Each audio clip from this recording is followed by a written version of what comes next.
Hello, welcome to Why Not Both. My name is Pam Schaefer, and I'm a musician and therapist in Los Angeles. Why Not Both is all about how our multiple passions inform our identity, and this season we are brought to you by Under the Radar magazine and produced by Laura Studeris. If you like what you hear, please make sure to like us and subscribe to us on your favorite podcast platform and come spend time with us on social media. We are at WNB the podcast, and that is both on Instagram and on Twitter. For this week's episode, we got to hang out with Tawny Newsome and Bethany Thomas. I hope you enjoy our interview. I just started recording, by the way, because I realized I hadn't. Cool. Like, perfect. It'll be an organic, relaxed cold open, and you won't have to explain anything of what we were talking about before. It's gonna be great. I was like, welcome to Why Not Both, where we clearly have it all together and know exactly what we're doing. Yes. Yes. Yes. Yes. And what you said is so accurate, though, that people think playing music is just picking up a guitar and being like, I did it. You're like, no, you have no idea. I was thinking about that with this album, Bethany, because when Bethany was overseeing the mastering, because we got it mastered in Chicago and she is there and I am not. Mm-hmm. And when Bethany had spaced out all the tracks exactly like how she wanted them, the album comes in at like 28 minutes and something. Like 28 minutes and 50 seconds or something. Yeah, like I cannot believe that this thing that consumed our entire summer, and yeah, we made it fast. We did it, we recorded everything over the course of 3 weeks. We mixed everything over the course of on and off like a month. But still, the fact that it consumed, how much space it took up in my brain, the fact that it is not even 30 minutes of content is wild and a little bit sad. It's just so much effort in such a tight little package. Well, then it's very dense then. Someone said that about me once because I'm very, very short, but very strong. And he was like, you're very dense, like in like the physics sense. I love that. Dense is a compliment. It's the best compliment.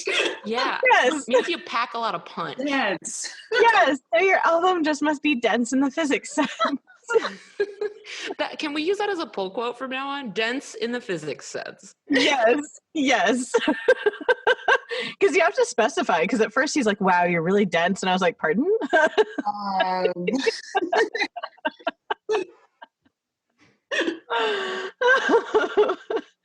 That's amazing, though. And I can imagine this summer, it must have been a challenge just logistically to get everything done. Like I've been talking to people about both the magic and befuddlement of working remotely on things.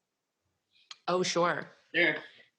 We didn't have to do too much remote working, especially not at the start, because Bethany just drove her ass out to my weird little compound in the mountains, and we got to do everything together, which is, yeah. No, I don't know a lot of musicians that got to do that this year, so we feel really lucky.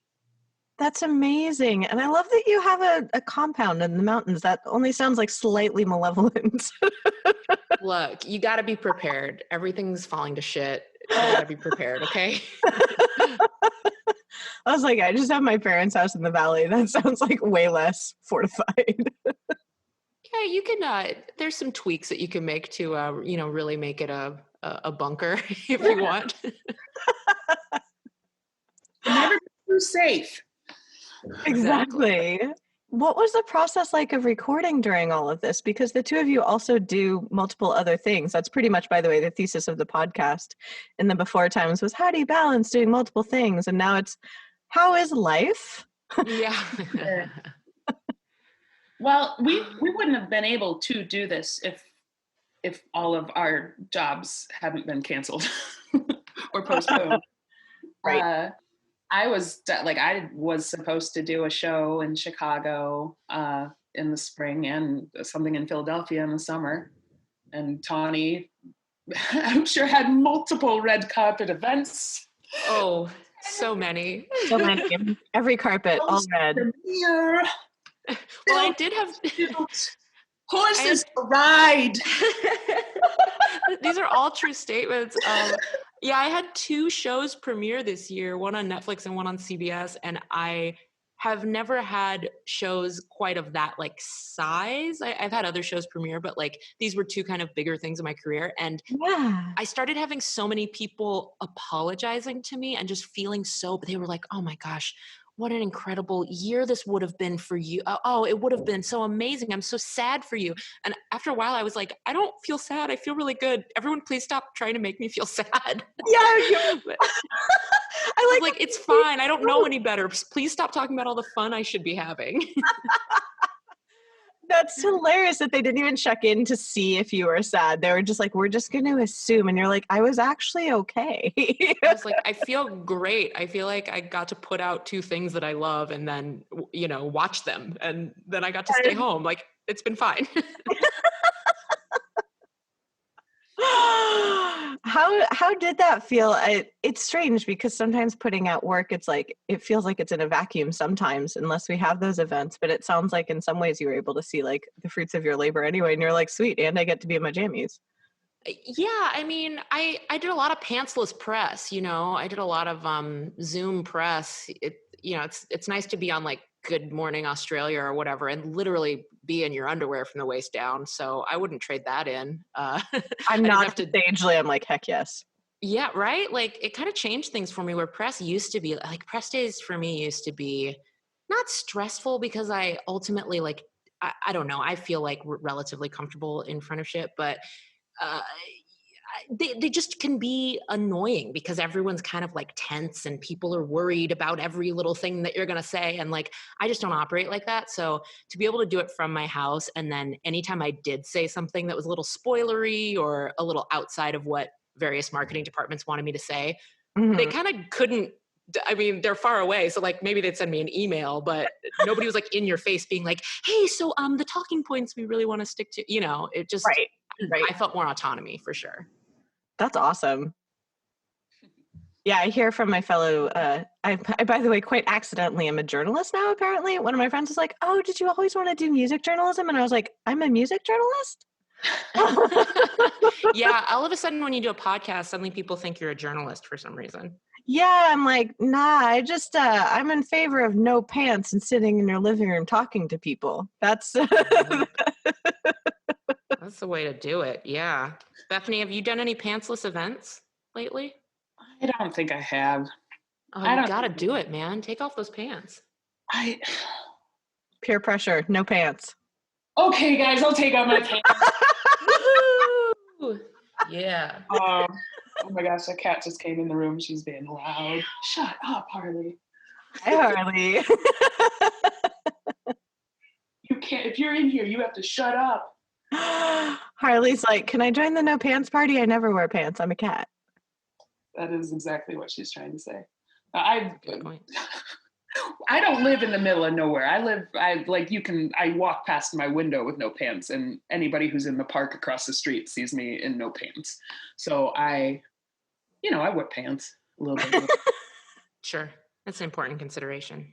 Well, I feel like at least my neighbors have we've all pretended that we kind of low-key don't exist because we're always home. And so we all definitely aren't wearing pants and are doing things like sitting on our patios and balconies, but tacitly letting people have their private space even outside. Sure. Yeah. Kind of funny. That's real. And I love that. I like that part about it. I am kind of sad about the we're 2 people who might have smiled at each other walking down the street or said hi, but these masks make it feel like it's going to be too much effort and you're not going to see what I'm trying to do. And so we're going to both look down.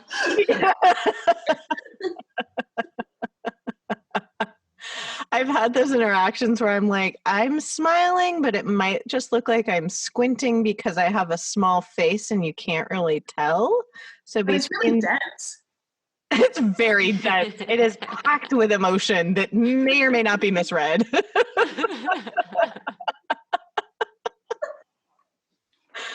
Oh my gosh. Yeah, that's been very weird during this time. Honestly, I don't know if you've had this experience. Are you recording your podcast currently? That these conversations have been some of the most human moments, I guess, of lockdown. Mm-hmm. Sure.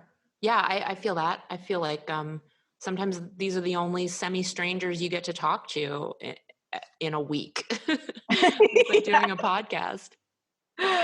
It's been very surreal. Like before this, did you ever invite your guests like into your space? Because in the before times, I used to just like have people over in my living room or go to one of my friends' houses in Silver Lake where they have a nice living room so that I could actually, like person with my podcast guests. Yeah, before we did everything in studio at Earwolf in Hollywood. So, Mhm. and those are nice studios. Everyone who works there is really sweet. There's like a very fun energy. There's always snacks. So I always really liked like welcoming people to the little lobby and being like, would you like the sparkly water? Would you like some popcorn to chew on mic? It kind of felt like, I don't know. I felt very like a hostess at like someone else's very nice home. And Excellent. now I like giving people the opportunity to also be pantsless and be in the comfort of their home. And I like meeting people's pets over Zoom. I do a lot of that.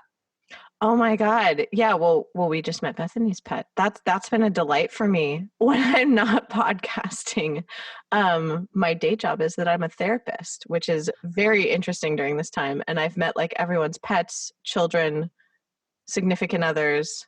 It's been very illuminating and strange. Wow. That's Both wild. of you, as people who do podcasts and like and therapy, like where you have people come in and do these things normally and now it's all remote and people are in their underwear, do you feel like what you're getting back from them is different or more candid because they are in a different, like they have another certain level of comfort that they're able to provide for themselves during these meetings or talks? I've definitely found that with my therapy clients, though I don't have a super huge basis of comparison for my podcast guests. Kind of cut down on like the serendipity aspect of podcasts. Yeah, it's definitely different. I am learning to like it though. I like seeing a bit of people's space. It gives me more sense of their personality. Yeah. What are some of the interesting things you've seen? Because do you do it on video or do you only do the audio portion usually? Or like, what's your process like?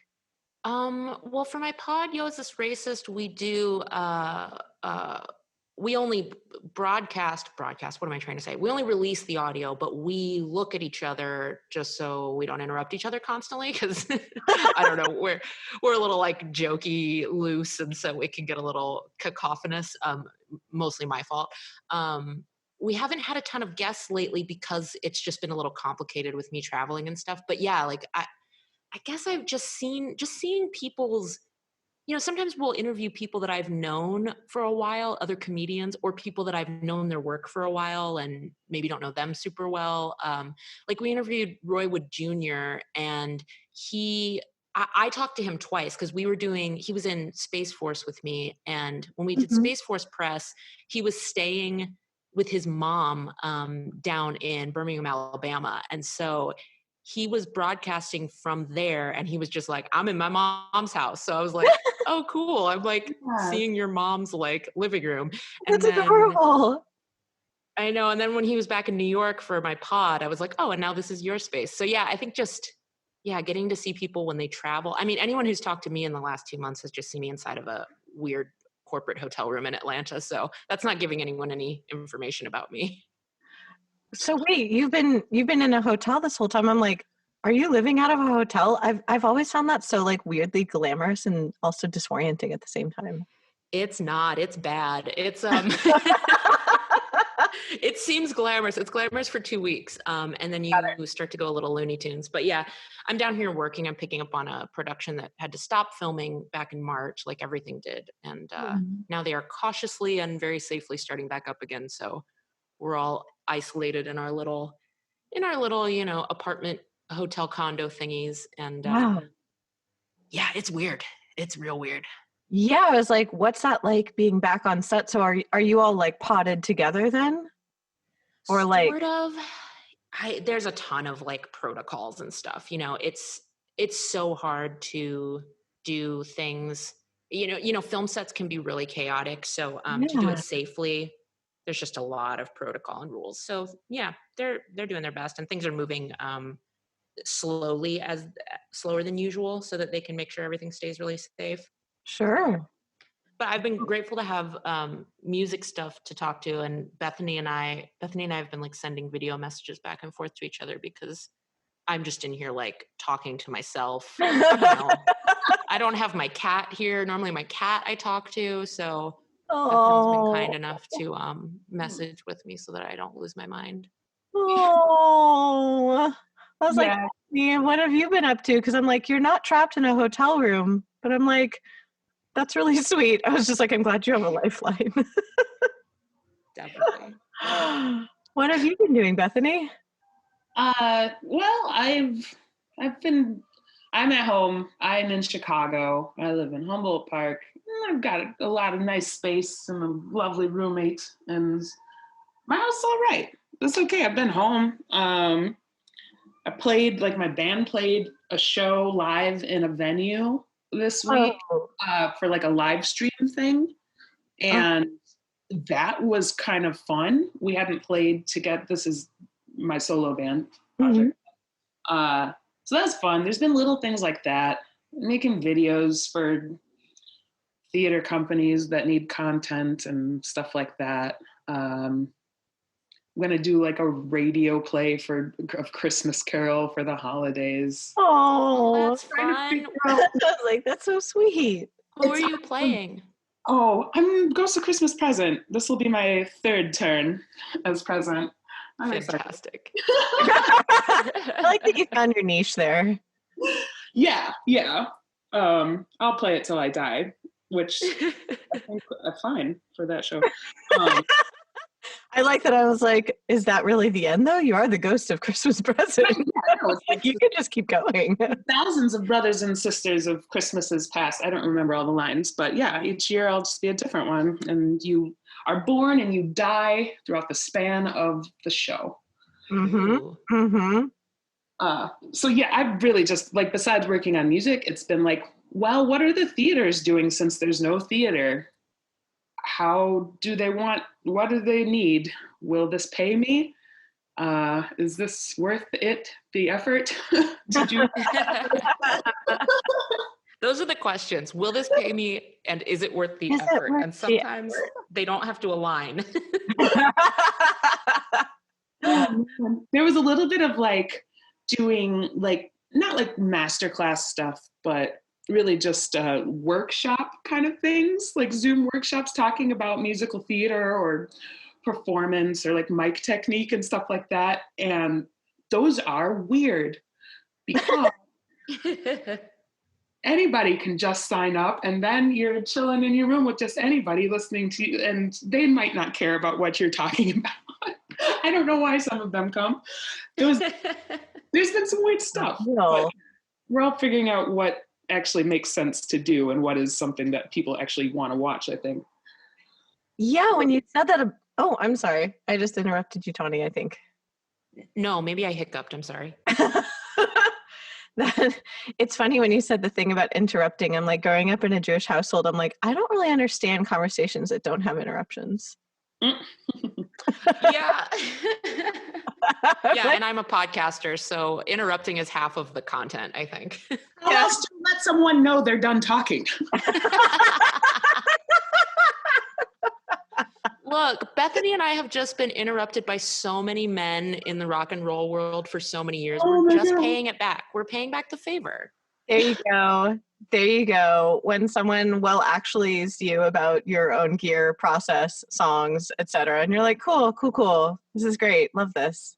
Mm-hmm. Someone asked me if I mentioned that my husband plays drums on this record, and someone asked me if he wrote the music. And I was like, first of all, no shade to drummers. When has the drummer written all of the music? Like, name 10 times, name 4 times that's happened. It's much more rare. I know it happens, but it's much more rare. And second of all, if I tell you this is my album with Bethany, why the fuck would you think that the dude I'm married to wrote it? She was well-meaning. It was just like, one of those things. Yeah. It's crazy just to think that's how so many people's minds just work. Mine does sometimes too. It's like, oh, duh. Yeah. It's that weird, like, internalized misogyny where I think Bjork was speaking to this, where she's like, what do I have to do? Like, post photos of me with like my music gear every day to be like, Yeah. this is me making music. Because when everyone co-produces with her, they're like, oh, so Arca wrote the album? And she's like, no. Like, Right. like, what? She's like, no, I spent 3 years writing the album and then he came in as a co-producer. Like, what are you talking about?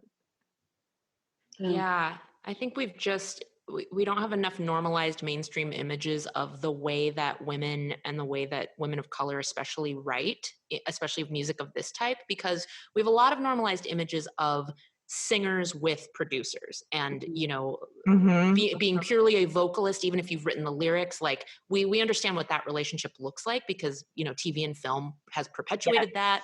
And we've seen enough biopics where we get that relationship. And then we understand if we see a man holding a guitar and singing, our brain goes, oh, he wrote that and he is in charge of all of this because we've just seen it enough. So we need to normalize all the weird shit in between.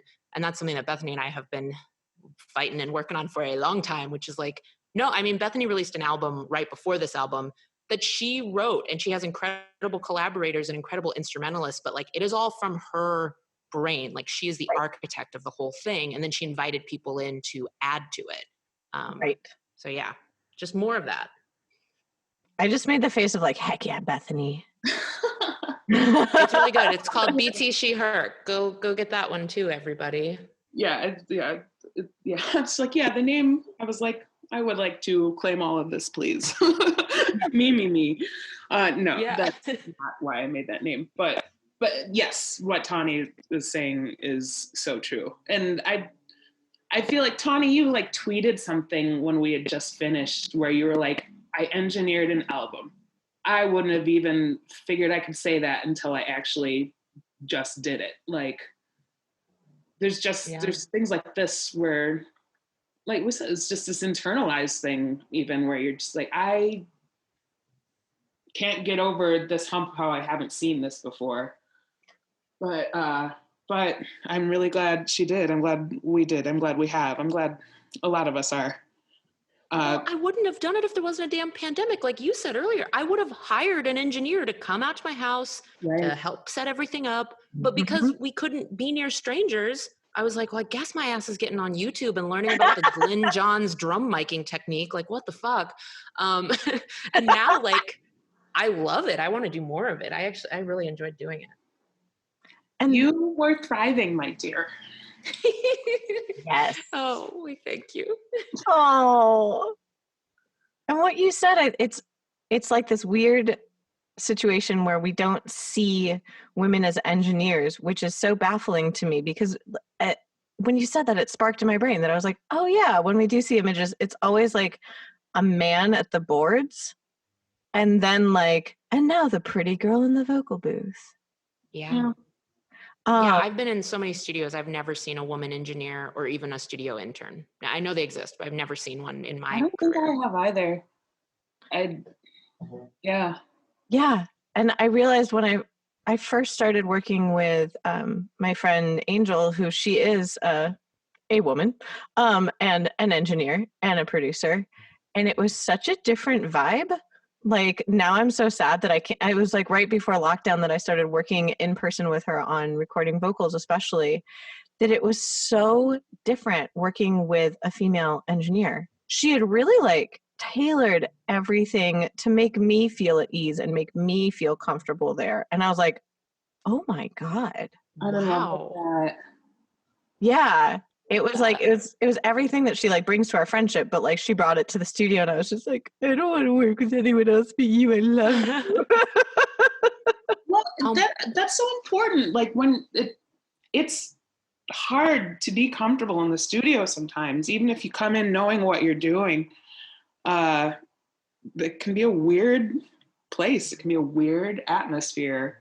Yeah. Even just like, oh, my headphones feel weird on my ear. Like that can really fuck up your whole vibe if you're that person. And you're very vulnerable. And you're supposed to be. You have to if you're trying to get anything actually good out. And it's real. You need that space to be safe.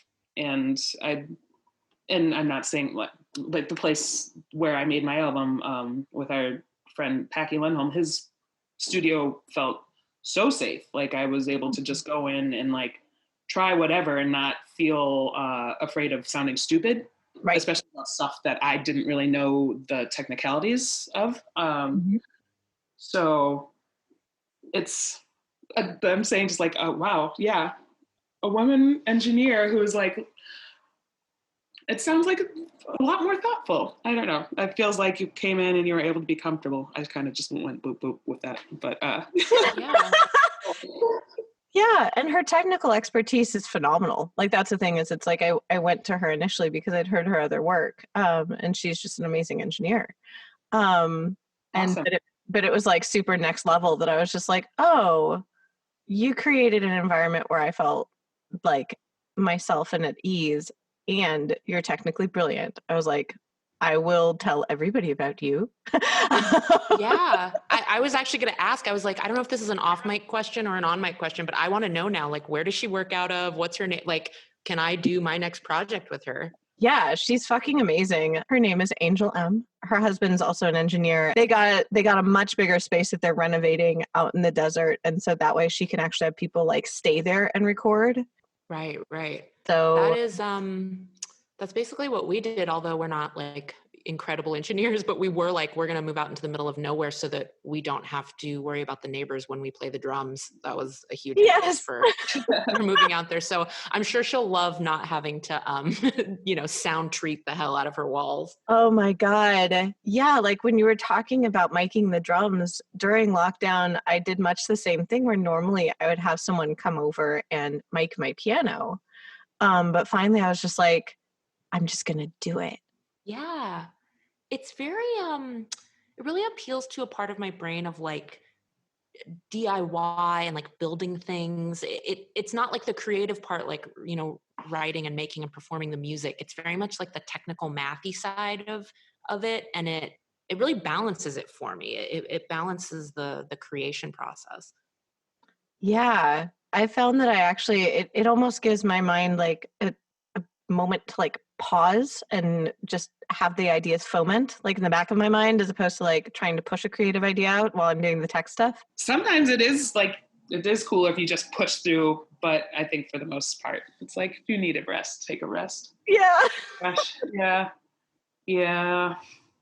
I feel like anytime I needed a rest, I just handed it to Bethany. I was just like, I did as much as I could on this. Take it and do whatever you want. I would just tell her like, here are the things I'm super precious about in it. Please don't change that. But everything else, please rip apart and destroy. And I feel like that worked really well for us because then anything you came back with was so much more exciting than anything I would have come up with when I'd gotten to that tired point. Sure. Well, sure. I think, yeah. I mean, I feel like that kind of goes both ways. But yeah, there were definitely a lot of songs on this project where we're like, I think we need to step away from this for a little while and see what is standing out, what it needs. And we were both pretty good about going back and forth like, I'll add a vocal thing to this if you want to, figure out what this verse does. And that was cool. And that was some of that was even after I was gone from California. It was still a lot of back and forth about some sections of songs and like, let's add in something a little bit more flowery here. And again, I feel like I've lost exactly what we were talking about. I get excited and then I'm just like, and this and this. No, don't talk about that. And then I forget what I'm talking about. I feel like that speaks to the time soup in general of this era where you're like, oh my God, I'm so stoked. Where are we? Yes, very much so. Where are we? It's a whole mood. And normally both of you have other things to like, instead of obviously like passing the torch of a song back and forth, you're able to also go do all your other stuff. Like when Bethany, when you were talking about like, what can you offer in the theater world? Like, it sounds like when either of you are really stuck, you can be like, oh, I'll delve into this other part of my life. And it's kind of weird to be like, how do I delve into that other part of my life right now? I feel like I've always kind of described myself as an actor or like a musician that's supporting themselves with theater, which is the stupidest plan. But it had kind of been working out, the last few years, and I finally tried to get my solo project thing together. Now that these are out, and it almost is kind of like now, like it's a little bit the other way around. It's not like I'm making money off the music, but it definitely is a new concentration and not something that I was trying to fit in. What's it like now that it's like kind of taken the spotlight in a way? I'm feeling a little bit more validated as a songwriter in general, just because I have things to point to now that are accessible to everyone. But so I just want to keep doing it. I just want to get better.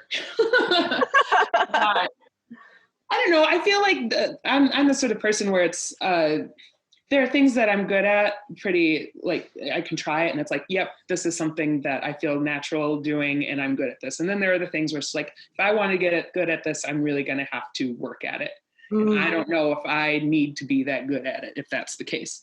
Gotcha.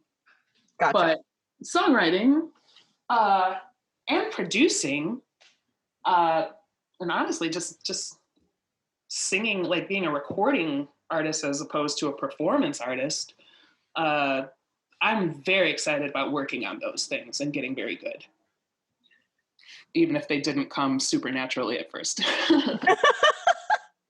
I just nodded in affirmation. It kind of loops back to what we were initially talking about, that like being a recording artist in particular, I don't think people often understand how much goes into it. It's different. Just the singing is different. And Tawny and I have both been, figuring that out as we've gone about in our music careers. But it's a different art. I'm just used to, when you're a theater person, like it's all projection and articulation and enunciation and stuff. And then those aren't really the tools that you need to be bringing into the studio. They're not at all.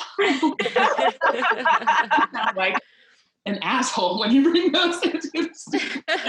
Well, no, it's just because the mics are a little, you get good microphones and decent recording environments, and they tell on you a little too much, It's a very simplistic analogy, but it's, it's like theater, it's like stage to on camera work. The camera, especially cameras now, especially in HD, everything is really telling exactly what you're thinking and feeling. The camera's telling the audience what you ate for lunch, like whether you wanted to or not. So you really have to be, you have to have a very editorial eye while you're performing, which is again, it's that math part of the brain, right? It's like, this is strategic and this is purposeful and this is a very produced way to do this, as opposed to just pure raw emotion and acting and singing. It's a little bit of a mental game to still keep fresh and creative while you're actively editing yourself. Sure. And I like it because I have a control complex. So for me, I love the studio. Love the studio, love a camera. I love the way that you put that, of like, and just the practice of it is that you do have to have that mathematical calculating side, but it has to be balanced with the expression, and you have to practice it enough so that it sounds effortless, that it like sounds like just expression, but it really does have that calculation behind it. Oh yeah. Yeah. That's so funny, the way that you said that cameras tell on you. I low-key don't have a television. And so when I see televisions, and like when I used to go to people's houses, that was really when I saw stuff in HD for the first time. And I found it almost alarming. Sure. It's a little much, to see. It almost looks more fake than real life, even though it's like hyper real in a way that looks like, oh, this isn't what the world looks like, is it? Yeah, like the textures of people's pores and things like that. I'm like, we don't even, maybe I just have bad vision, but like, I don't see people's pores like that when I'm standing having a conversation with them. I'm just like, do I need to see that? Do I just like that kind of bit of a blur? Do I like that bit of a fantasy? And then I was like, no, this isn't even what people look like in real life. Yeah, it's a little spooky. These cameras are getting spooky. Yeah.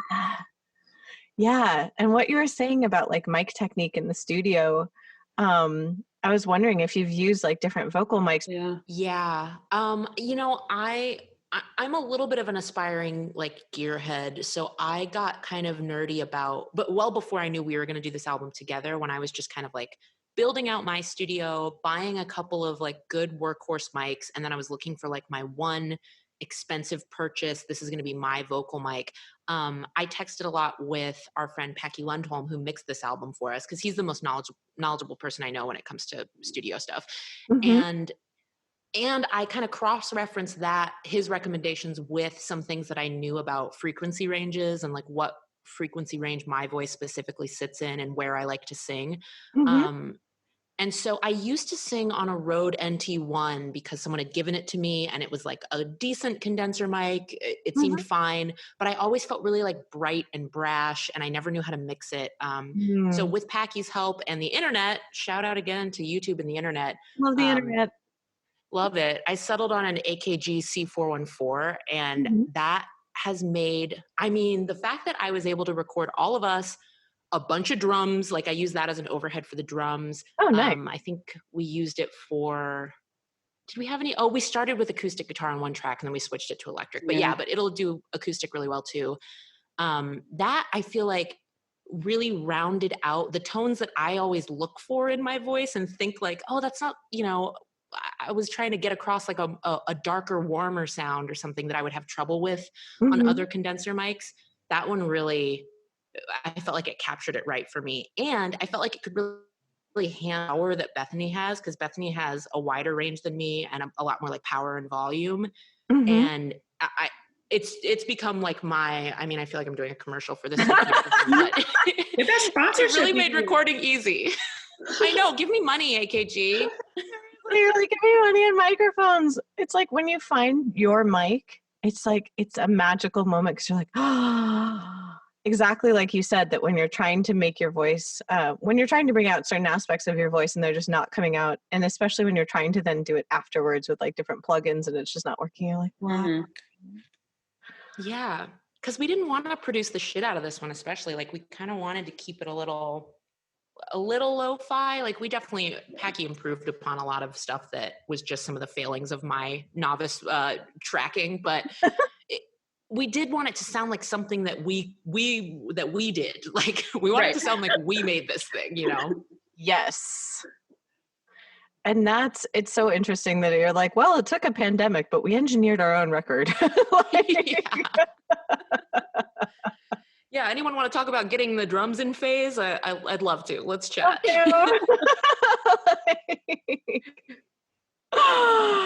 Because yeah, it's been, I'm so glad that you spoke to that about like learning new things and doing basically like expanding on your skill set because of necessity, but also like having not thought of it before. It sounds like not because, you were busy doing other things, but not having that representation to not even think like, oh, I could do this.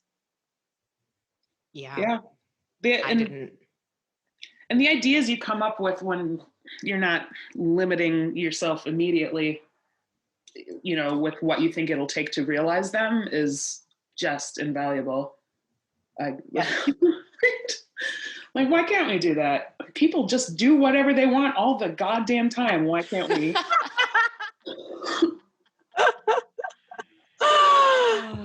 Yes, it's been, I was talking to someone about like the dichotomy of boundaries and freedom, that it's almost like when you are more tightly bound by circumstance, sometimes you actually find more freedom when it comes to creative ideas, at least. Sure. Like if you have these limitations, that's when you go most wild with your creativity. Whereas if you can choose like anything, you're like, I don't know, that's too many choices. Yes. Yes. I definitely think that helped us in this process. Just the idea that like there was no time or equipment or anything to overthink. It was just, we're doing this right now with what we have. And that's all we have. And choosing to make that a gift as opposed to being frustrated by it, I think helped. Every now and then we'd be like, okay, well, we're going to do this and we want to do that. So we have to hire someone to, and then we'd be like, no, we can't. Bethany's going to design the album art. We're going to take pictures of ourselves with a timer and a tripod. Like we just, and then, yeah, that became some of my favorite stuff. You know, we have these weird pictures that we took separately and comped together, but like I don't know. I think it's cool. I think it is very indicative of where we are. That's awesome. Yeah, I feel like everyone at some point during lockdown was like, it's the ring light phase. Like, it's happening. Oh my God. Yeah, we just recorded a video. We're going to put out a video like next week or something that's literally the only things involved in this video are a multicolored ring light, a watermelon, and 115 different bouncy balls that I bought from Target. Yeah. That's like a Mad Libs for a video. That's amazing. Yeah, it's been something. I was like, what can I do in a hotel room? Whole wings of museums years from now, that's just going to be like the pandemic era art. Yes. Yes. All going to be shit like that. Yes, it's all going to be bedroom trap beats and like selfie style photography. That's all the art is going to be from this era. Oh my God. Well, yeah, like one of my friends sent me, and it felt like, I don't know how to describe it other than illicit. It was actually, my mixer sent me a video from a gallery in Chicago where someone had made a sound art installation where he crafts these like giant metal things that then you bonk and they make sound. Is the best I know how to describe it, and that's why I'm not an art critic. You bonk it. You just delicately bonk it with a thingy. Sound comes out. That makes sense. But I was thinking about how, because he's like, oh my God, when the world is open, we have to go. And I was like, yeah. But just being in a room where you could feel the sound vibrations that someone else had created through this object felt illicit. And it made me reflect on like the art that we're creating at this time, that we can't share space. We can't share sonic space with other people. And I was like, oh my God, we're going to make such strange stuff. Yeah.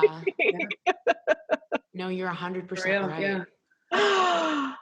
And even when you said that you performed for a live stream in a theater, like what was that like, performing in a theater where there like weren't people, essentially, that you summoned that energy knowing that those people were watching on the internet but weren't like watching from in the same sonic space as you? Well, we were in a rock club. I wasn't in a whole theater. We were at the Hideout. So it was a lot smaller space, and I had their videographer was really cool, and we got to set up the shots in interesting ways, I thought, because I spread the band out. We used the stage and a lot of the floor space, and so I was going into it like trying to think of it in more of just a musical way, like how will this be visually interesting as well, and like which camera is best for me to come up, you know, if I want to get way into it or do close-ups and stuff. So it was another level of figuring stuff out. And then when you finish a song, there is silence. And sometimes during the broadcast, I was able to like, and we just go on and we don't say anything. And then sometimes it was like, I'm sorry, I have to talk right now because it's so strange to really just do all of that and then have nothing happen. So is everybody having fun? Great. That's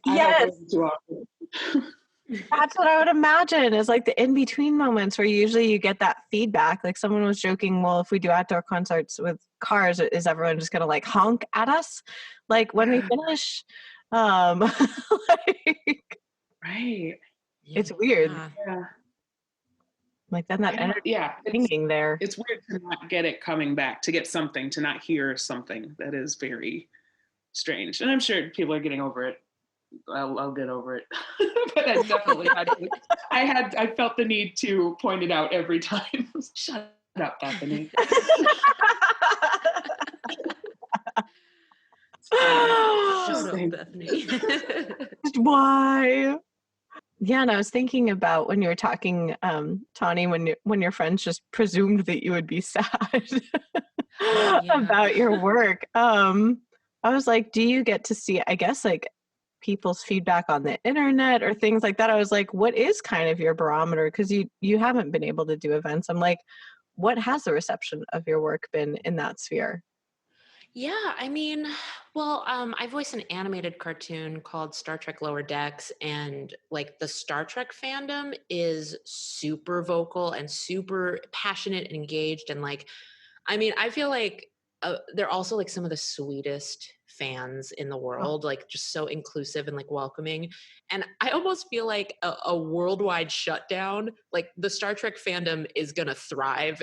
Like they've thrived in a way because they're so kind, they're so like optimistic. You know, everything about Star Trek is like looking toward a better future for mankind. And it's this very like all for one and one for all, needs of the many outweigh the needs of the few. And these are people who really try to live by that in their daily life. So a worldwide sort of tragedy is a great time, not a great time, but it is, it's a time where people like that are really able to exercise that and put their money where their mouth is a little bit. And so the outpouring of support for that show, I don't know what it would have been like if it had come out under quote unquote normal circumstances, but it has felt overwhelmingly like supportive and positive, and just it's felt really like hopeful and sweet. And you don't feel so alone because people are so, you know, there's nothing, no one's too cool for school. No one's too cool to tell you that they love something or that they're happy you did something. And it feels very different from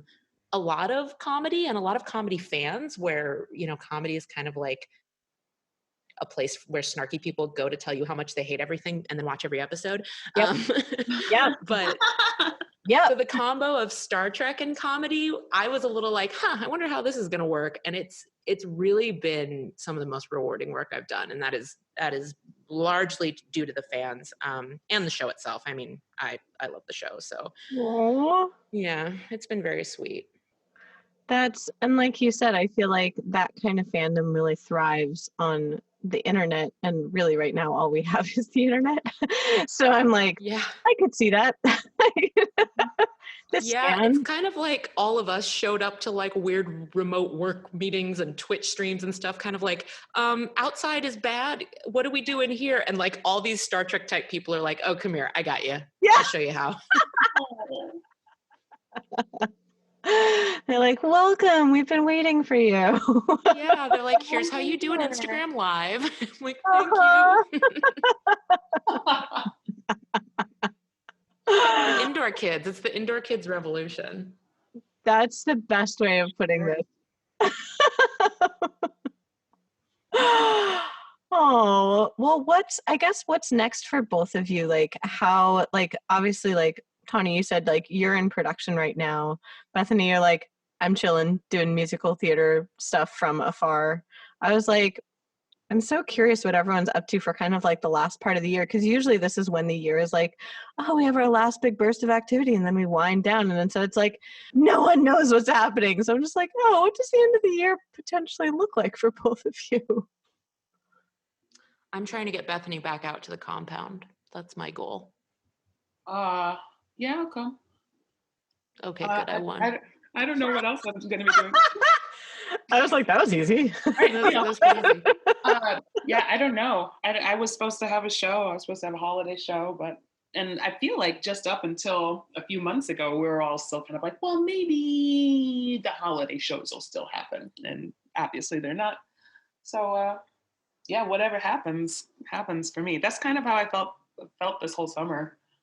And since we've done this, honestly, it's kind of felt like a sprint, like up till the release day. Like every day has been like, okay, we have to get this set, we have to get the set, we have to talk to this person, we have to do this. So honestly, the idea of having a month or something to not think about releasing music,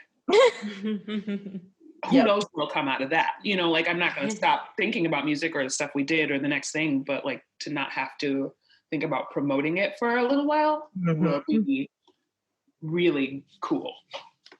Yeah. Yeah. I was like, valid answers include like sitting, reading a book, talking to the cat.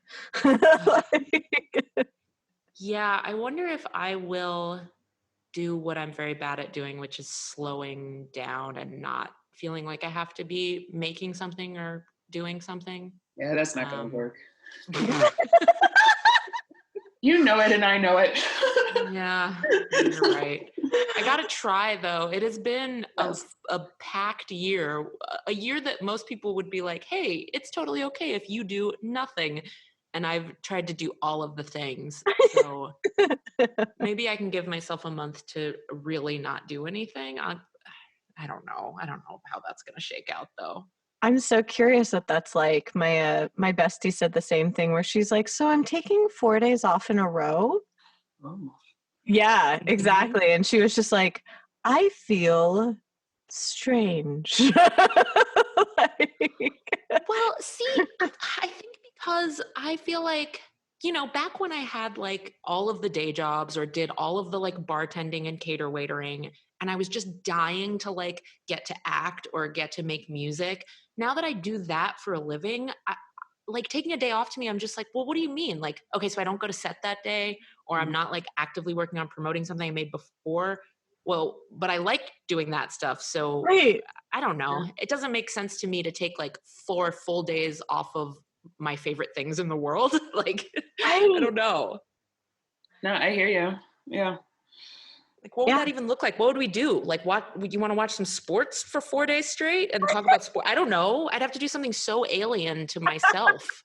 Well, also like you'd have like some people would have to take your phone and pad or computer. Like you'd have to disconnect completely. Yeah, you have to like put in like a Faraday box. Yeah. Yeah, because even when I do a lot of like camping and hiking. Even when I do that, like I'm answering an email if an email needs answered. So maybe this is more about my tech addiction, and somebody does need to take my phone.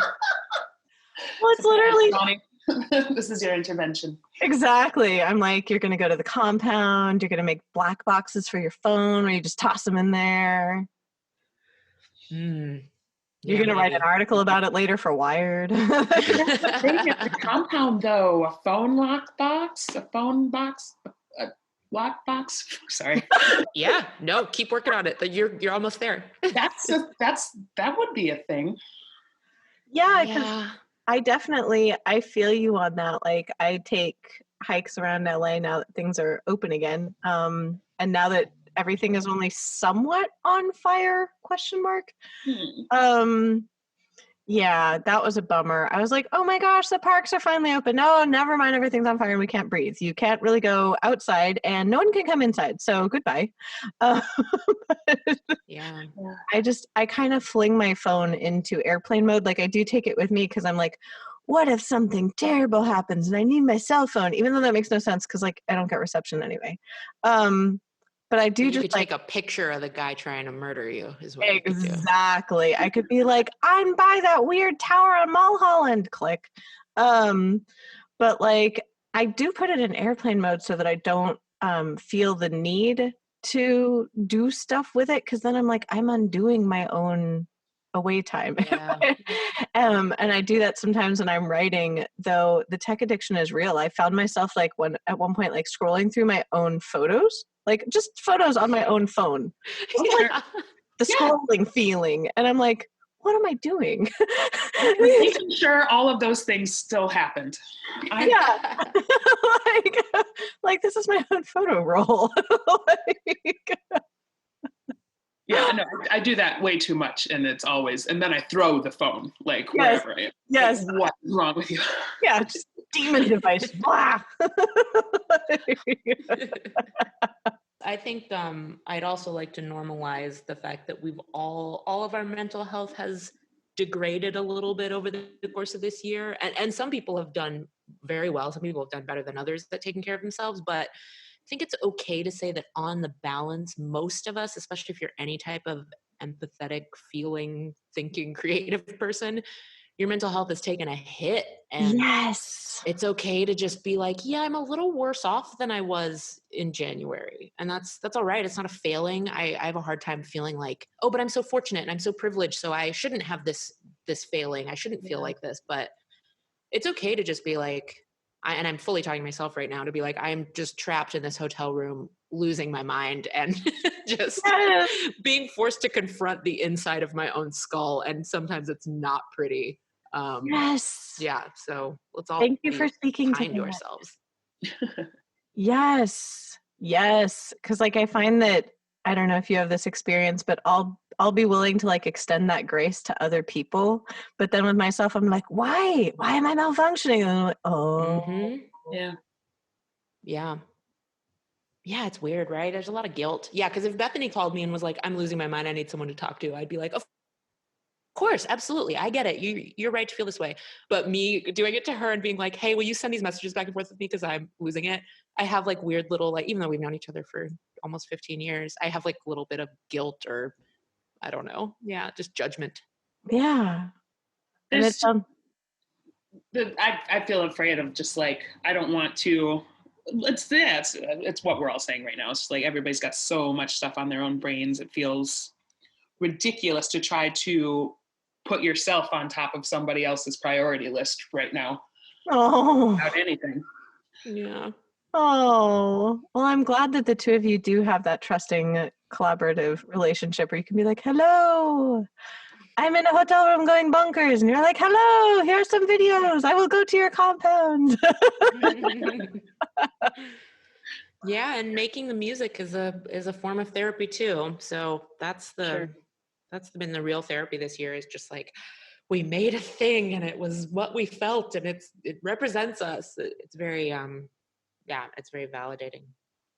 Oh, I'm gonna think of that when I listen to it. I'm just like, that's really beautiful. Oh, thank you both so much for joining me. I really appreciate your time during the time soup of everything. No, this was lovely. Thank you. Absolutely. Yeah, this was really nice to chat with you and to get a new recommend for an amazing woman engineer. So I'm excited about that. Thank you again for listening to this episode of Why Not Both. If you liked what you heard, please make sure to like us and subscribe to us on your preferred podcast platform. You can also come hang out with us on social media. We are at WNB the podcast, both on Instagram and on Twitter. This season, we are brought to you by Under the Radar magazine. Under the Radar is a nationally distributed print, music, and entertainment magazine and website. You can find them at www.undertheradarmag.com and feel free to support them on Patreon. Extra special thanks to our producer, Laura Studeris, who is literally a rock star. Thanks again, and I look forward to seeing you next episode.